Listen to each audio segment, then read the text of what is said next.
se habla mucho de fin de ciclo. ¿Puede haber kirchnerismo sin Cristina o sin un Kirchner? A ver, puede haber un gobierno kirchnerista con un presidente que obviamente no sea Cristina. ¿Puede? Sí, podría perfectamente. ¿Sí? O sea, para eso hay que construir el camino que lleve a una victoria del Frente para la Victoria, valga la redundancia, en octubre del 2015. Por supuesto que sí. Me parece que si algo ha demostrado esta fuerza política es que tiene la plasticidad suficiente como para ir adaptándose a los desafíos que le plantea la realidad. Primero, que sería anticiparnos a algo que no ha sucedido todavía. Uno se preguntaba, ¿era posible la continuidad de un proyecto como este, muerto Néstor Kirchner?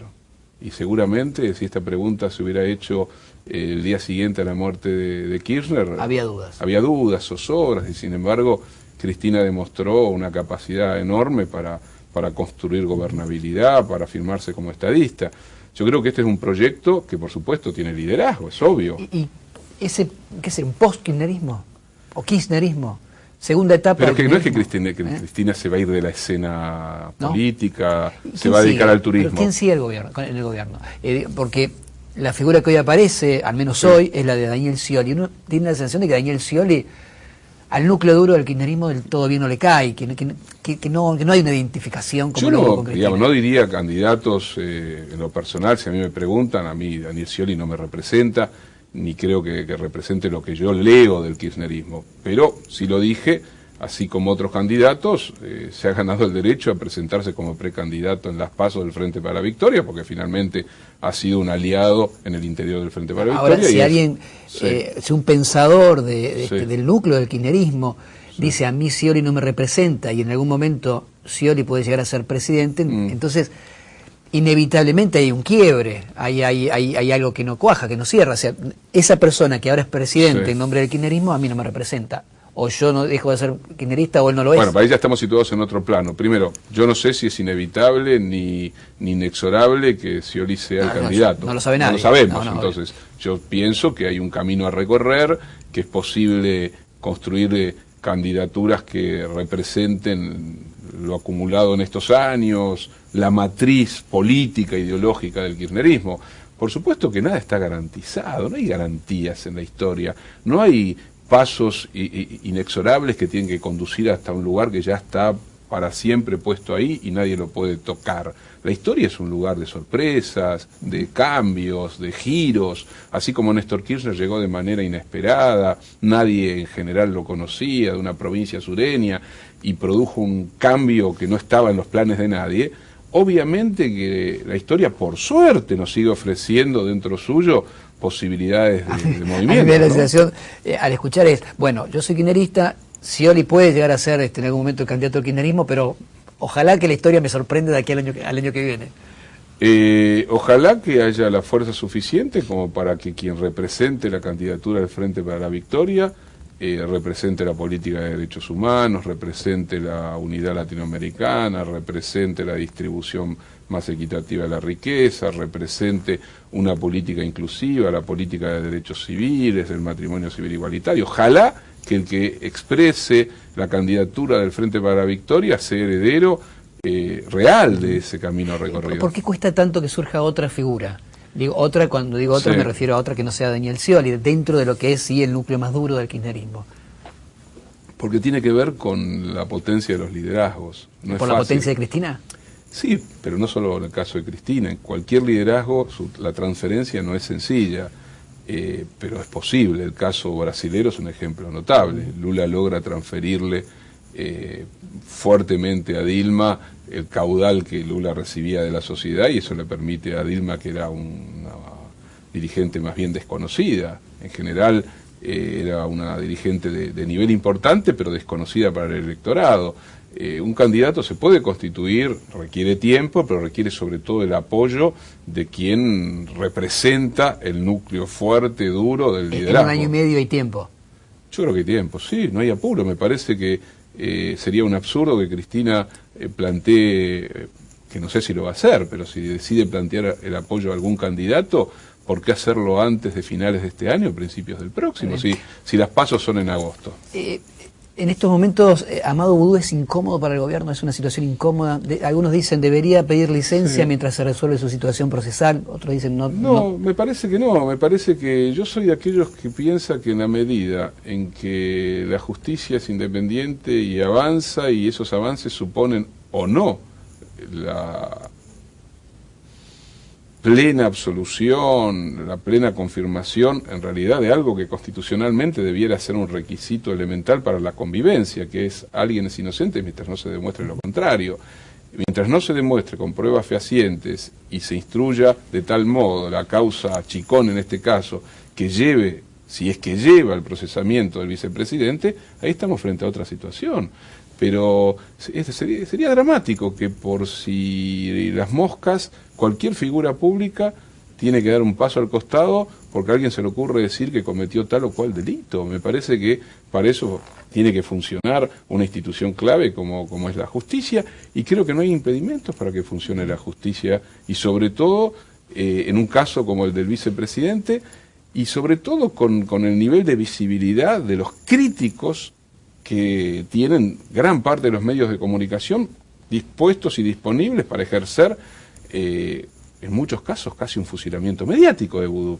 Entonces ahí no hay debilidad de la oposición para avanzar en esa investigación. Si estuviese todo tan claro y fuese Boudou supuestamente quien hizo todas las traperías que dicen que hizo, ¿por qué no aparecen todas esas pruebas que supuestamente hacen de Boudou a alguien que ha cometido un ilícito, siendo que hay un poder mediático que tiene una capacidad de fuego inmensa? Porque me parece que hay problemas también para llegar a definir eso, ¿no? Antes de Néstor Kirchner, ¿hubo algún otro político que haya despertado su confianza, su apoyo? Dice, yo lo seguía a fulano. Yo voté en el 83 a Allende, ¿no? Pero me puse muy contento por el triunfo de Alfonsín.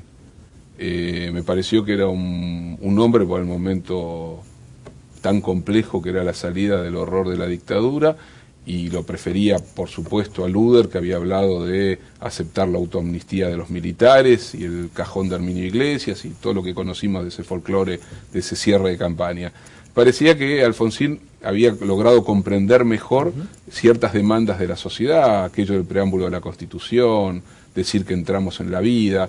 Después se fue diluyendo, cometió graves errores, fue fuerte y débil en distintas cosas, hizo cosas muy buenas, la CONADEP, el juicio a la Junta, la paz con Chile, el acuerdo del Beagle fue un gran acuerdo en ese momento. ¿Esa es la figura que tiene como referente?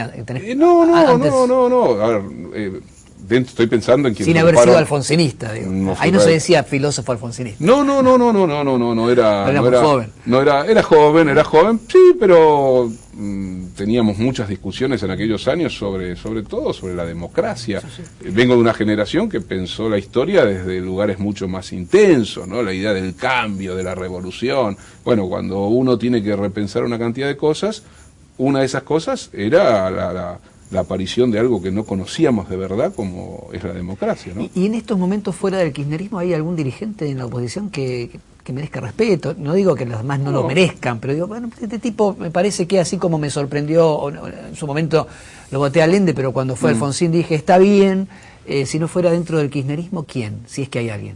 La verdad que yo veo una oposición bastante pobre, ¿no?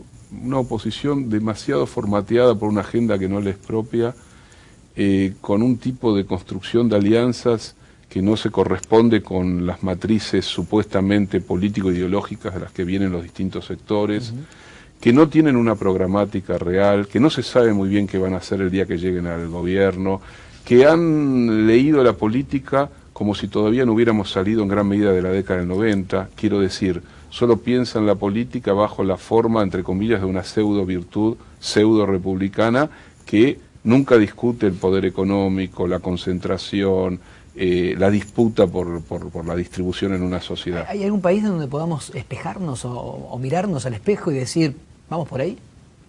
Cada país tiene su propia historia. Yo he tenido la oportunidad de vivir afuera, enseño en universidades de otros países, de América Latina, de Estados Unidos, conozco, y la verdad que nosotros, a ver, yo soy de aquellos que no creo que vivo en el paraíso en la tierra, pero que creo que la Argentina es un país que tiene dentro suyo cuestiones muy entrañables, muy profundas. Somos un país único a nivel internacional en términos de lo que es la política de derechos humanos. Admirable lo que se ha hecho, digo, lo que hizo en su momento Alfonsín con el juicio a las juntas y lo que ha hecho este gobierno reabriendo los expedientes, derogando las leyes de impunidad. ¿Cómo somos los argentinos? Sobre todo a través de la experiencia de haber estado y seguir estando en otros países, enseñando, viviendo. ¿Cómo somos? El argentino típico, ¿qué somos? Es difícil, es difícil. Yo creo que es una sociedad. Ahí vamos mal entonces. Es una sociedad, no, yo no digo que sea un país maravilloso. Uno ama sus raíces, sus afectos y sus dolores también. ¿Cómo somos? Esa es pregunta para un filósofo. Tenemos algo de lo que yo llamo el cuentapropismo moral.